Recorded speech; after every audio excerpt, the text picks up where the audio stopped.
I get some comments that I'm not talking about gold anymore, and basically one of the reasons is that it's pretty clear what you need to do. If you're in the dollar, you need to buy gold and get out of the dollar, because of course there's news that gold will be part of the new SDR arrangement, and so that's pretty simple. If you're in the dollar, get out of it. If you're in the stock market, get out of it. But I'm never talking about the stock market actually, because I'm not that much of an expert about it. There might be some ups and downs in it that you can profit from if you're a stock trader or an investor. I have no idea really. So I'm focusing on basically the next big thing that's gonna hit the US. It's not the shift is away from the US. The shift is for Asia is to shut itself to the West, to fix its own problems. So we're not gonna be doing much international trade, or actually less than we expect, with Asia, because they basically don't want to have anything to do with the West. That's what I get from articles there. And but we do have a problem with oil, and that is that Asia is still under the impression that the only way that they can move forward is with oil. And of course it's very easy, but if you listen to this, and so it is an important subject, because that's what the wars will be about. If you don't want to think about the future, about the conflict that will be arising, or you don't want to think about your own dependency in the US for refined oil, and there's a refinery burning in Costa Rica at the moment, and there's not that much, so before long, the enemies of the US will burn all the refineries there are in this hemisphere, and you won't be able to get your gasoline, and the whole economy will grind to a halt. That's what happened after Katrina in some parts of the States, because nobody really knows where the gas comes from that you buy at your gas station. That's just totally irresponsible, and it's a problem, and I think it's an important problem. So you see, and it's connected to the whole climate change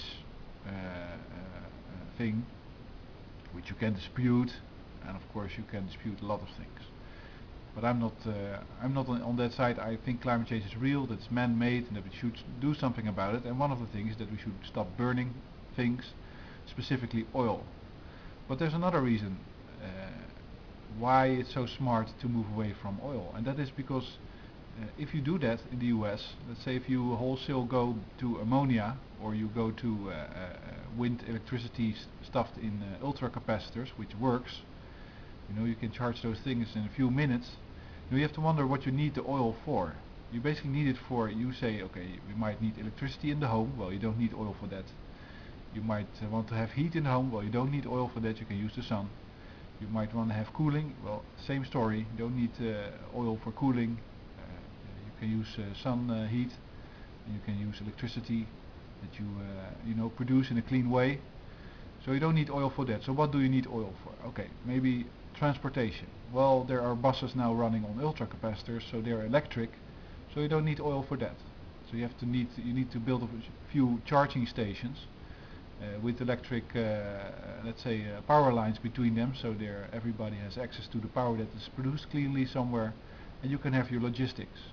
The same goes for trains, of course, because most of them are electric in Europe, and some of the freight trains are diesel trains. But of course they could go electric, it's no problem. So you don't need it for logistics. Maybe you need it on the sea. Okay, maybe that's one of the few places where you are somewhat stuck with kerosene, diesel, or whatever they're burning. It's extremely dirty because it's not being cleaned up in refineries. But they can use sails. You have kites that reduce the use of the oil. But that's actually the only one place that you really need oil at the moment that I can think of. There's really no other place. And if you think about it like that, then of course also if the Asia and China countries say we want to have technological progress, and they think that the only way to do that is with oil, they're wrong. It's not dependent on oil, it's dependent on how quickly they can implement that wealth that they see us have in the West with our televisions and all that stuff. You can make all that stuff without oil, without burning anything, without ruining the future. Okay, so in 100 years time all Chinese have televisions and Indian people have televisions, they're very happy about it, but they cannot go outside because it's too hot, especially in India where it gets 60 degrees Celsius, which is I think it's 200 degrees Fahrenheit. Ridiculous. Only because they couldn't untangle the relationship between technological advance and oil. They're not related. And by the way, the technological advance has been achieved. We have the television, we have the telecommunications, we have the medicine, we have all that stuff. We developed it in the golden age of oil, 20th century, and we should, let's say, close that chapter and move on to a technology that doesn't kill us in the end. So that's why I'm talking about climate change, because I think it's just a shift that needs to be made, and it's a smart shift.